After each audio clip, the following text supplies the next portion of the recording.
Good morning and welcome to the first of Purdue InMAC's July 2020 webinar series. My name is Mike Ursum, and I'll be introducing today's session and also the presenters today. This webinar is hosted from Purdue's Intelligent Manufacturing Testbed Facility in West Lafayette, Indiana, and was developed in collaboration with Purdue's College of Engineering, the Purdue Polytechnic Institute, and the Wabash Heartland Innovation Network, or WIN, which is a regional initiative created through the generosity of the Lilly Foundation in cooperation with communities and businesses across Northwest Central Indiana. A few remarks about InMAC. InMAC was created to strengthen Indiana's manufacturing ecosystem by strengthening the relationship between Industry 4.0 tool and skill set adoption and next generation workforce readiness. We do so through three program areas. First is education and workforce development, which invigorates talent pipelines in a highly accessible manner through a range of K through 12 and incumbent worker programs with our partners all across the state.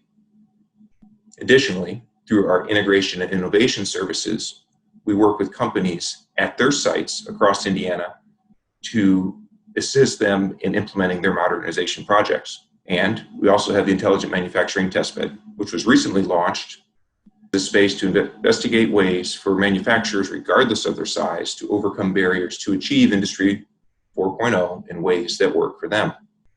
Purdue's Manufacturing Testbed conducts research in smart manufacturing and the digital twin across all levels of a manufacturing enterprise. The center provides a platform for industry to develop and validate technologies to integrate and manage data streams across the product lifecycle and entire value chain. This center includes a fantastic array of production assets, including lightweight composites, injection molding, subtractive, and subassembly. Additionally, we have a range of rapid prototyping capabilities for integrated design and simulation, and also additive manufacturing. The center includes metrology, which provides rapid validation at the manufacturing cell. And through all of these physical assets and in the manufacture of real products, we leverage Internet of Things technologies and real-time information streams to study and showcase ways to achieve Industry 4.0. Once the restrictions on assembly of COVID-19 ease, we look forward to hosting in-person seminar and workshops as soon as we can. This webinar series is the first of three that we're conducting in July. Next week, we'll have a session on merging metrology materials and model-based techniques, and in 2 weeks, we'll also host a session on cost optimization in robotics and co-robotics driven productions. We have some very interesting sessions coming up, and we hope that you can join us for the future sessions as well. These topics were created by our faculty expert team, and in particular, in today's session, we'll touch on the knowledge of use of Internet of Things on the factory floor, the identification of potential business impacts, and enhancing the capabilities of legacy equipment. The format for today: our participants will remain muted. We'll have about a 45-minute discussion, followed by a live Q&A session.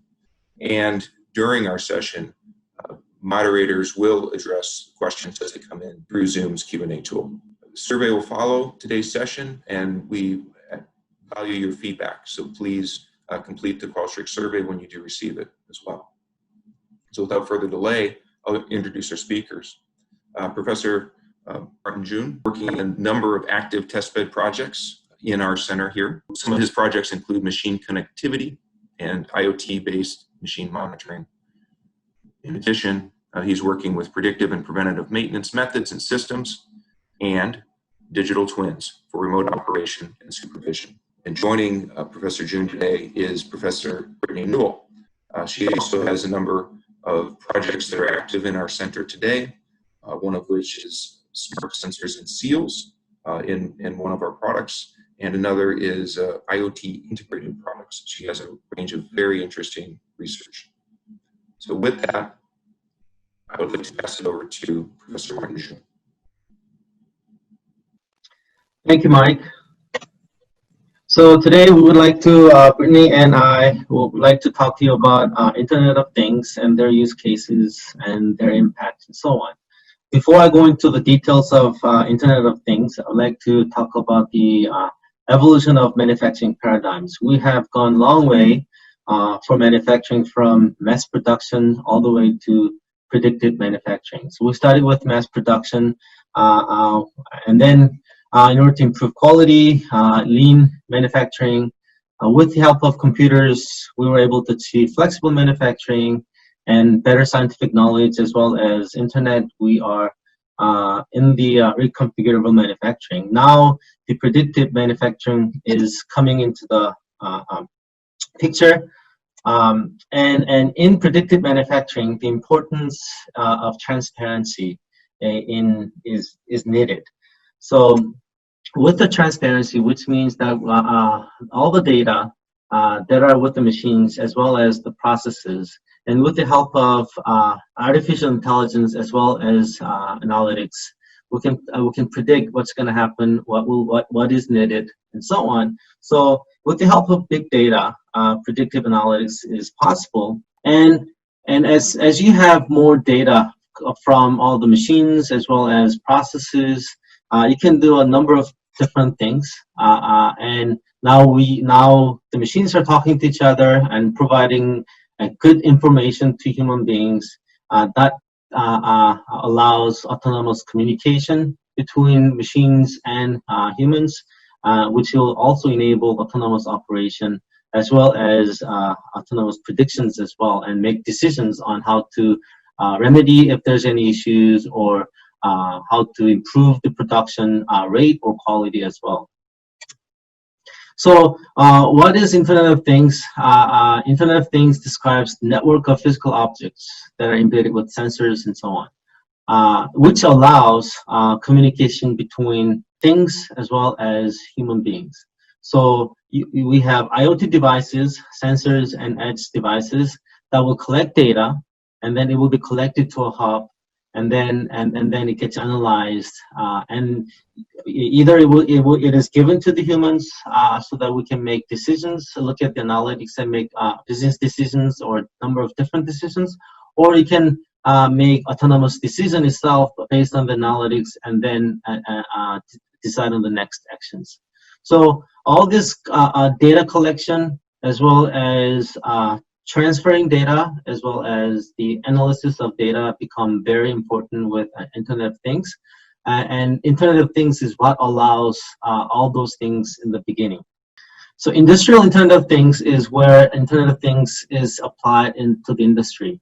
So the picture here is an example of Siemens case study, where all data is all gathered from the machines for use of preventive maintenance, asset tracking, or tool management, and a number of different applications you can achieve with industrial Internet of Things.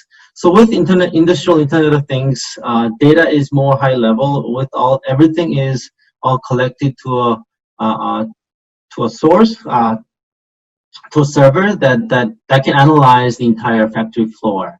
So here examples of IoT applications can be like industrial robotics, factory management, or power management, or city management, and so on. The reason why IoT is becoming more and more important is that they're getting smaller and smaller, and they're getting cheaper and cheaper. So there are a number of different IoT sensors and embedded systems are available now. They are all around us, within our cell phones now, within our appliances and devices and machines and so on. So it's becoming more and more affordable, so we can put a lot more sensors and a lot more data to be collected from a number of different machines and processes. So here's an example of a ARM-based IoT device using Zigbee communication and embedded computing system. So from $1.30, an example average cost of IoT, now it's at $0.38 average cost of IoT sensors. So as you have, as the IoT sensors become very affordable, and as we have more and more sensors embedded into devices and things that we use or in the industry, that gets collected. So middleware technology becomes very important. So all this data have to be collected to to either cloud or to a server so that it can be analyzed. So how are we going to collect all the data? The communication becomes very important, and then it has to be analyzed within the allotted time, and then give decision or provide feedback to the devices itself or to humans to make decisions on how to improve different things. So you have the sensors and the data, and then the collection of data become important, as well as the analysis of the data and where you store them. And storage becomes also important, and you have to, the one thing to note is that as the data gets flow into the servers or cloud, it takes just huge amount of storage space. So it's important to decide which one is needed, how to convert this data into a format where it doesn't take much space. So how to handle the data format and how to handle the data storage become also important with IoT technology. So Brittany will take over from this slide. Thank you. So tagging on to what Martin already said about the cost going down on sensors, there are a variety of sensors that are very useful for different types of industrial applications. This list is definitely not all-inclusive by any means, but just to give an idea of commercial off-the-shelf sensors that are available and can even be purchased with industrial grades, so ingress ratings and things like that. So you can purchase humidity sensors, you can measure electrical output like voltage, ammeters to monitor current, time, temperature. Martin's going to talk about sound today. When you're looking at fluid-based processes, flow, pressure, if it's more of a line-based process, speed, lighting in an area or in a curing process. Proximity sensors will measure distance between points. Ultrasonic sensors are a common example of this. Displacement as a device or product moves. pH, in alignment, we're going to touch on today as well, more along the lines of conveyor belt alignment. And also load as in weight and vibration sensors. So there's a variety on the market, and they can be purchased at lower prices now. Thank you. So after you have your sensors installed, as Martin said, we need to actually get the data off of them. And so there's several options for data acquisition. And so in the lab, we'll often use microcontrollers. A couple examples are Raspberry Pis, Arduinos, Intel Edison boards. Basically what they are is they're pretty inexpensive, and they allow for multiple inputs and a little bit of, they're microcontrollers, so they have a computational component, and then they can send an output. In industrial applications and in a lot of the industry projects that I've worked on, we usually tie into the programmable logic controllers, or PLCs, that are often available on equipment. Another option, a more wired option, is using a data acquisition board, for example, a National Instruments one. But basically the goal is to take high quality data from the sensors and be able to either filter it or send a response based on that data. So in order to collect all the data, there are many platforms available from a number of different companies. These companies will provide this platform so that all the data collected from IoT devices and sensors can be stored in their platform, as well as they provide software to be able to analyze, display for human interfaces, and so on. So for example, GE has Predix platform, Intel has an platform as well, Microsoft Azure, Cisco, or Siemens, all these platforms, they provide their own proprietary software and interfaces so that and the IoT devices and the information or the data can be handled properly. And also they also provide high level of security for the data. Security is also another important aspect of IoT technology, because as the data flow between machines to humans, the security is also very important. So there's a number of examples of software platforms that one can use when they have IoT sensors being established in their factory floor. So there are a variety of communication options, and this, once again, is not an all-inclusive list, but is some of the common ones, and they have their pluses and minuses. So you can use Bluetooth applications. That's more of a short-range solution, and it needs to be with small data packages. The number of chirps is important, and you have to have Bluetooth-enabled devices. Wi-Fi is a common solution. It's about a 50-meter working range, and you can transfer larger amounts of data. It does require a lot of power. Zigbee is another common one. You do have to limit the size of the data packages, but it is really low power as well. Then there's wired connections, which are very fast, and you don't have the data limits, but you do have a wired connection. Radio frequency, which you'll see in one of the examples later on in the presentation, is a longer range communication protocol, but once again, you do have to be concerned with the data package size.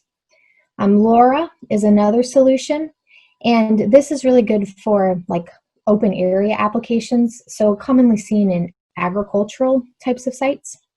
Then there's several types of messaging based. MQTT is one example of those. And then of course we have cellular. So with cell, we can transfer a decent amount of data from a variety of locations, but just like we've seen with our cell phones, this can be cost prohibitive. And depending on if you are in a more remote location, you do have to have good cell service and cell tower availability. So I wanted to spend a moment to talk about a couple applications of IoT in the industrial setting. So two main ones are predictive maintenance and even quality. So if we're thinking about predictive maintenance, we're really trying to assess the health of our machines and equipment, right? Because the machines and equipment really drive product quality and productivity, and then in turn, the bottom line for a company.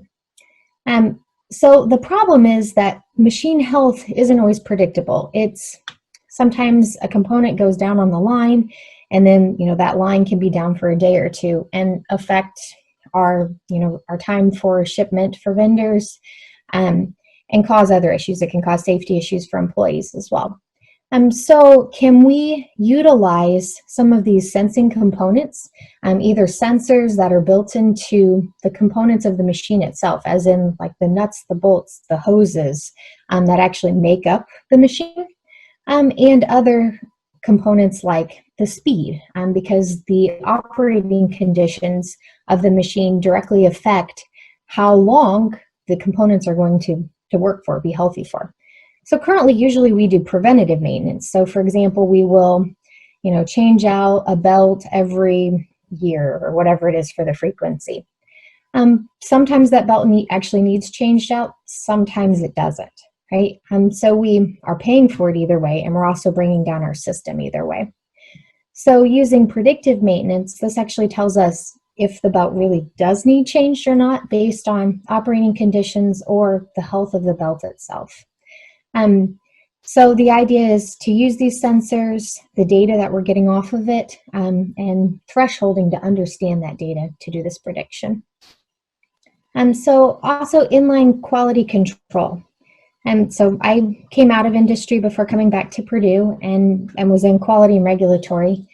And we definitely spent a large amount of time assessing our products and parts before shipment, as every manufacturer must. And so when you're doing that, generally we will assess, say there are, out of 100 items, you measure 20 of them, right? So you're usually doing it after the product has finished a production step. And that is time consuming, and it's a secondary process. So if you can do inline quality control and actually measure critical components or weights, etc., on a part while it's being manufactured or produced, then that saves time, and you're actually getting more data because you can measure more frequently. So maybe I'm actually measuring all 100 of those parts. It can also help us pinpoint potential issues before they really occur. So for example, if I'm die cutting something and the die tool is starting to show wear, right? So a lot of times one of the dimensions, will begin to creep out, right? And so by doing this inline quality control, we can recognize more quickly that the issue is starting to arise and put in the order for that die. And so that's another advantage of utilizing IoT in industrial applications. So this is just a short video that one of our graduate students here at NMAC put together, demonstrating some of the IoT applications that currently exist in industry.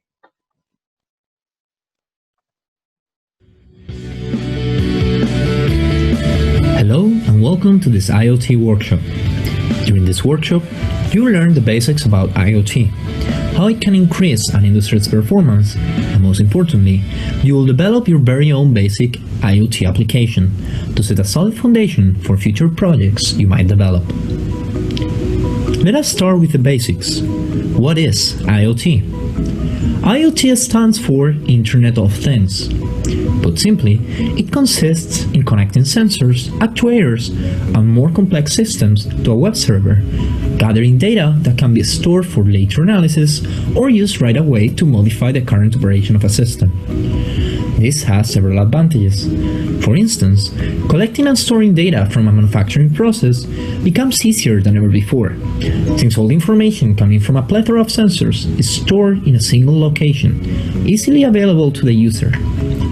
Moreover, since the connection between sensors and other systems is done through the internet, distance between each subsystem in the network becomes irrelevant. Therefore, IoT has very interesting applications when it comes to increasing productivity in logistic operations. Some of the biggest companies in the world have already implemented IoT in their day-to-day operations, having amazing results. Let us have a look at some examples so that we have a better idea of the impact that IoT might have in the future of industry.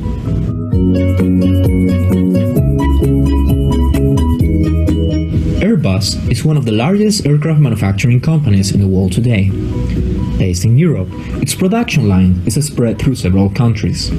Parts, such as wings and fuselage sections, are manufactured all around Europe and then shipped to the main manufacturing plant, located in Toulouse, France, where the aircraft gets finally assembled.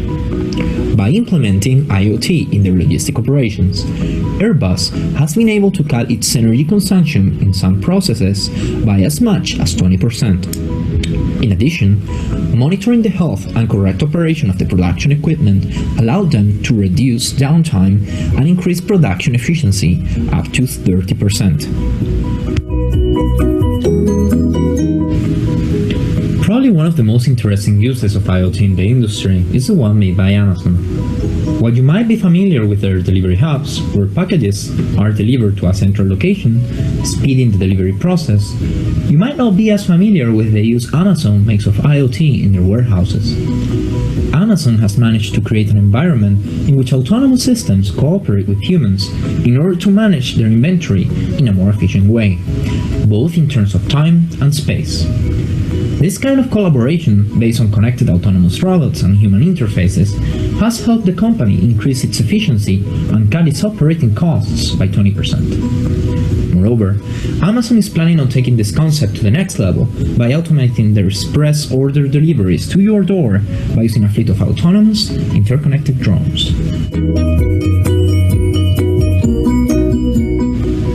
One of the industry pioneers in IoT is Caterpillar. Similarly to Airbus, they incorporated IoT in their production lines to reduce downtime of the production machinery and increase efficiency.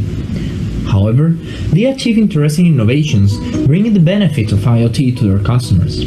By combining IoT with augmented reality, they make diagnosing any issue on their products much easier for the end user, being able to monitor the state of the components of the machine and provide instructions to the customer on how to solve each problem.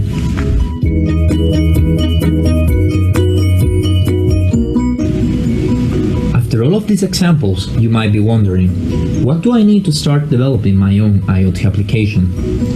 The most important part of the system when it comes to IoT is a web server to host and possibly display all the captured data. On the hardware side, a microcontroller or microprocessor with access to the internet is needed to interface your sensors and actuators with your web server. In this workshop, we will be using Adafruit IO as a web server. Although it comes with some limitations, it is really easy to use and it is one of the best options to understand the fundamentals. Other possibilities are Google Firebase or an SQL database storing a hosting service, which is the most flexible option, but also the most difficult to implement. As for the hardware, we will use the Node MCU 1.0 development board. This board is based around the ESP8266 Wi-Fi module, which has limited processing capabilities but is perfect for interfacing a handful of sensors. Other possible options are the Raspberry Pi Zero-W, or Raspberry Pi specifically designed for IoT applications, or any other development board based around the ESP8266 or any other Wi-Fi module. We will be programming the Node MCU through the Arduino IDE due to the vast amount of libraries available to read sensor data on this platform. However, this board is not an Arduino, and it could be programmed using any other IDE or programming language of your choice. Thank you for your attention, and welcome again. We hope you enjoy this workshop.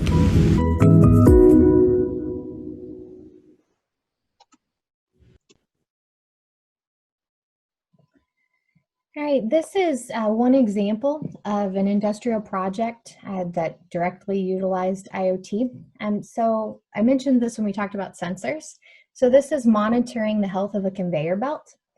And so to do this, we looked at three critical components. So we were looking at load, because in this application, various products could go across the conveyor at different weights.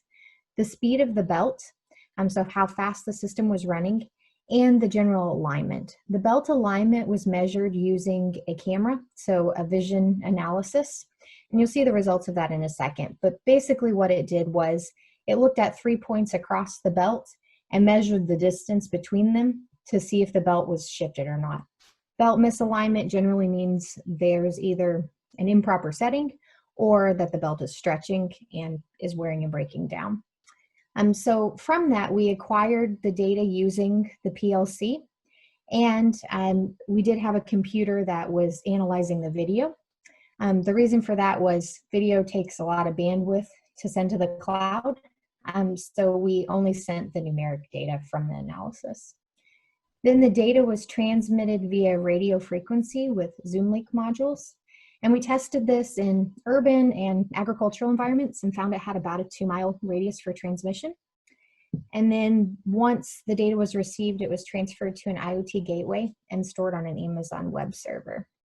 So this video kind of shows the conveyor belt running and that vision system analysis.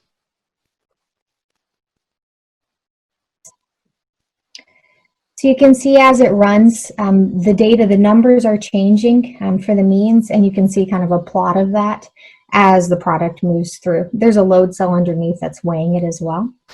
And the output, so the speed, the misalignment, and the loads, we analyzed to see if there were linkages between them for predictive health monitoring. So by monitoring the conditions of the run of the system, we can help to predict when the system will fail. So this is an example of vision system as well too.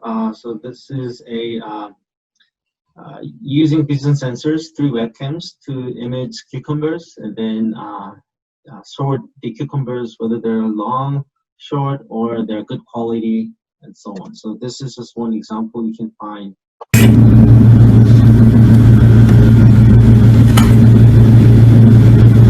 This is all built.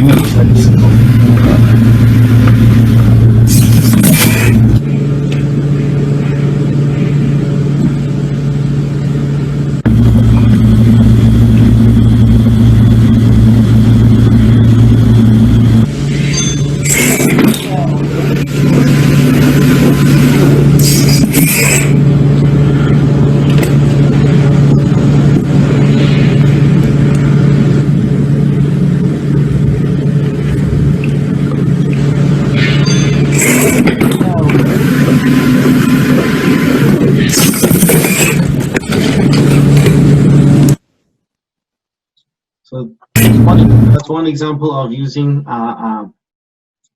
camera vision to sort the cucumbers. So here is another example where accelerometer is used to monitor the tool wear and then predict the tool life. So this is using GE Predict's platform. So here you can see a legacy lathe machine and a tool holder here, and accelerometer sensor is attached to the tool holder. And then by using different tools, like fully worn normal tool and as well as medium worn out tool, the data is collected using different tools with different wear, and then train the machine learning algorithm network from the measurements. So after training the machine learning algorithm, you can use it to predict whether the tool is worn out and predict the tool life from the data. But this is using a industrial grade accelerometers. There are inexpensive sensor systems as well. So this one is based on Intel Edison board as well as low cost accelerometer. And then left-hand side, you can see the signals. The signal is not as good as industrial grade accelerometers, but you can also use a low-cost IoT devices for real-time monitoring as well. So this is an example of using data for 3D printer. So this is Ultimaker 2 3D printer, and data is collected directly from the controller. So the print progress, nozzle heat bed position, nozzle heat bed temperature, material settings, as well as printer specific settings.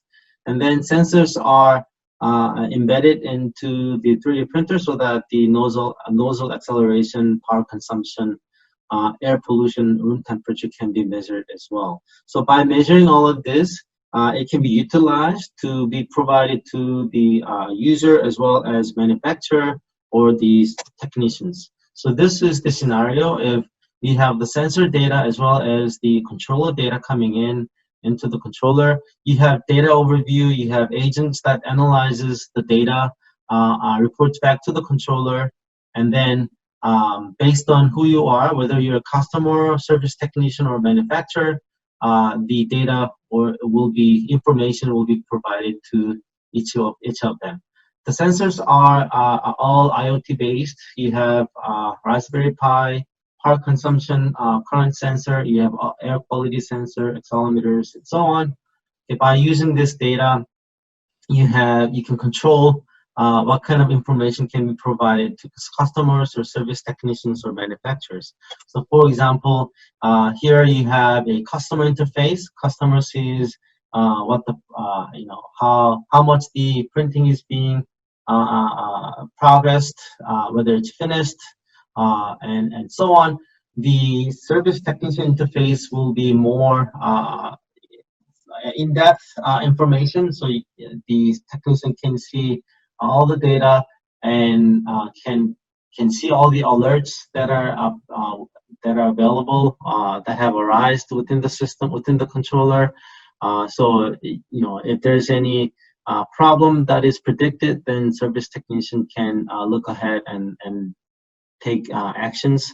The manufacturer will be also given limited information so that manufacturer knows how the printing is being processed and use the data to improve the next generation 3D printers and so on. So by this way, using industrial IoT, limited or different kinds of information can be provided to different people so that they can maximize the information given to them. This is an example of an agricultural system application. So this was actually done with a university in Peru. And so here the idea was they don't have enough rainfall, but they do have water that is held in retention ponds coming down from a mountain.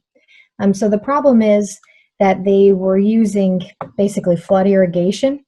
And so agricultural sites that were closer to the mountain were getting flooded with water, but then lower, there wasn't enough water for those agricultural sites. So you're trying to more efficiently use the water that was available. So to do that, we did two things. First, switch to drip irrigation instead of flood irrigation, and also only irrigate when you actually need water. So we applied a sensor that measured three things. It measured moisture, temperature, and conductivity. The conductivity was due to their mining applications, and so that was really measuring contamination from mining. But the moisture was the critical part for the irrigation system itself. So basically, once the sensor sensed that it was below a certain moisture threshold, then it sent a signal through an Arduino to open a valve, and the solenoid valve would open, allowing the irrigation cycle to begin. So the irrigation cycle would run at a specific pressure for a set duration of time and then stop. And then this data was sent through an IoT gateway to the cloud so that the farmers could remotely monitor and know when irrigation occurred. Then basically the process would continue. So irrigation wouldn't happen again until the moisture dropped below. So in the top right image, you can see the lab setup. So we tested it out on some plants and made sure we could keep them alive, which was successful. So then we actually applied it to the Peruvian agricultural sites, which are the bottom images. So this is an example at Wordery. This is a used book store. And this is a simple example using Raspberry Pi. Instead of using a computer and a monitor, which takes a lot of space, this is a simple small screen using Raspberry Pi and for the barcode scanner, so that the space can be saved throughout the factory, and then the packing productivity can be increased as well too. So it's just a simple device that can replace computers and monitors. So Subaru is using industrial IoT and using GE software, the ATMI SCADA. That's the software they're using, and then using the software, they were able to increase production volume by 300% over 12 years. So basically, this software tracks all the information that is during the assembly. So if anything goes wrong, they can backtrack why it went wrong, or they can also do preventive maintenance for like robots or the welding quality and so on. So this is a total solution for Subaru provided by GE. And this is another example of using. Shaw is a company where they produce flooring, like tiles or laminates and stuff. So, and Splunk is the IoT software company, which provides the solution so that Shaw was able to improve work order lead time, increase panel production output significantly as well, also reduce the energy used throughout the factory floor as well. So these are some examples you can find that they are using industrial IoT to improve their production. This is another example from the lab where we basically fit a lawnmower that we already had with Amazon Alexa, so that Amazon Alexa could control the lawnmower. So there were a few changes to the lawnmower. It has 3 speeds, and we also added omnidirectional wheels, which basically make it 0 turn. And for safety, you don't want your lawnmower to run into people or things. So it has an ultrasonic proximity sensor, so it will stop. And it has a separate blade control. So you can envision this could be a lawnmower, this could be a material handling device for industry, pallet jack. But basically, it's demonstrating an IoT Alexa control. And there's a short video. Trigger move forward. Sending that to IFT.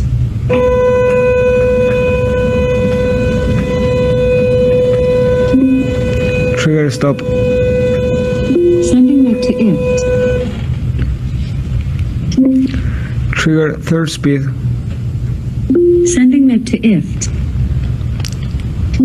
Trigger move left. Sending it to IFT. Trigger stop. Sending it to IFT. Trigger minimum speed. Sending it to IFT. Trigger move forward. Sending it to IFT.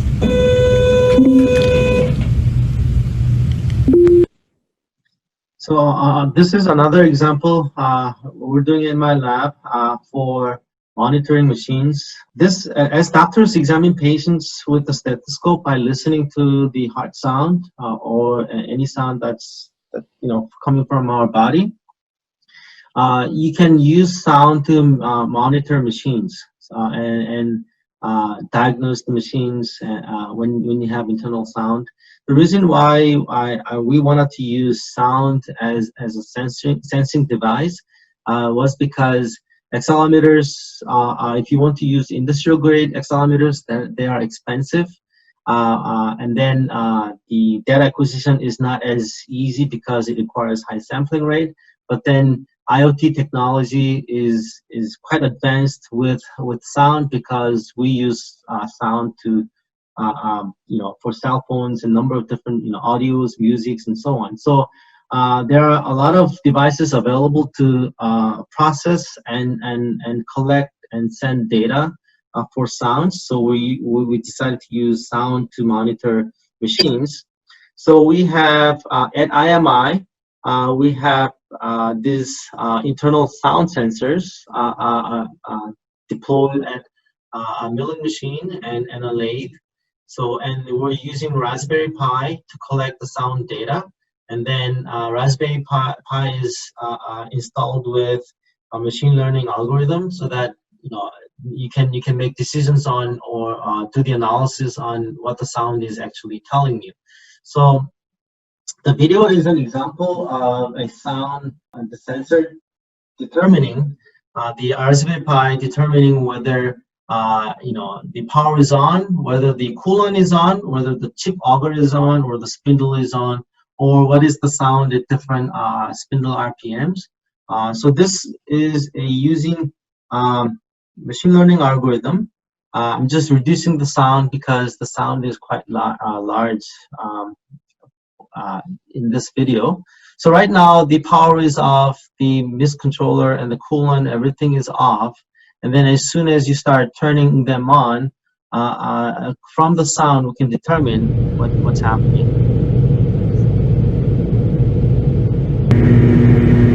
So this is the sound the machine has turned on.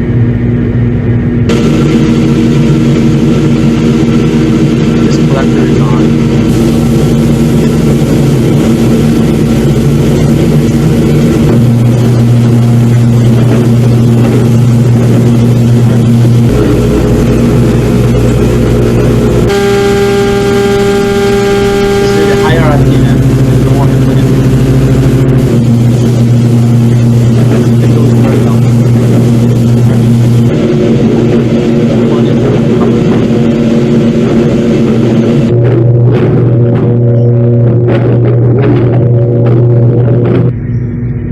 This is an example of using sound only to figure out what component of the machine is on or off, and then this can be used to determine whether it has started cutting. So to calculate the cutting time, it can be used as well too. So it gives potential to be used for a number of different applications with machines that are happening. So this is another example of using camera vision. This is for pharmaceutical manufacturing, where things are very automated during the pharmaceutical manufacturing, actual production, but during the testing of medicine, clinical trials, everything is manual. Here, this is an example of automating that process. So the robot can figure out where the vials are. So basically, the vials are in a number of different locations. Robot scans where the vials are, find out the exact locations of the vials, and then their positions is recalibrated and figured out like this. Once you know where they are, you can go ahead and inject the required medicine.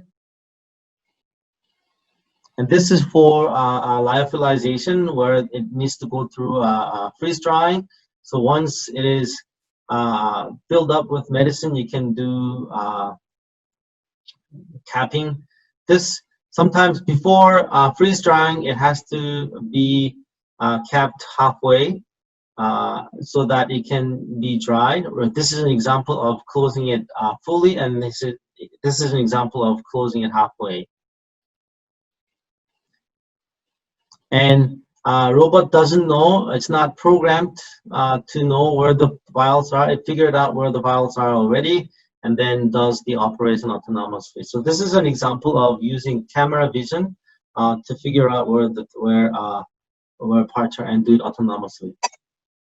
But because of the time, we would like to open the webinar with questions. Thank you, Martin, and thank you, Brittany. Participants, thank you all as well. Questions here that we'll ask, but among the participants, please type your questions in Q&A. We're just going to refrain from unmuting everybody, okay? And we'll moderate these questions as they come in. First question I have for you, both Martin and Brittany. If you can share just some of the biggest hurdles in implementing an IoT system. The presentation went through a number of applications, a number of exciting applications, but for a moderate-sized company, just getting started, what might be some of the biggest hurdles or some of the initial considerations? Yeah, that's a good question. So I think some of the biggest challenges are in the communication. So getting the correct communication protocol between different devices. And what works with your company. So if it's a Wi-Fi connection or Bluetooth or radio frequency, what's the best solution for where you're at and the noise levels that you're at? And then I think the other big thing is what to do with the data once you have it. So in this world, it's easy to get overwhelmed, I would say, by the amount of data that you're receiving. So creating good thresholds and filtering mechanisms. That way you're only seeing what's critical for the operation.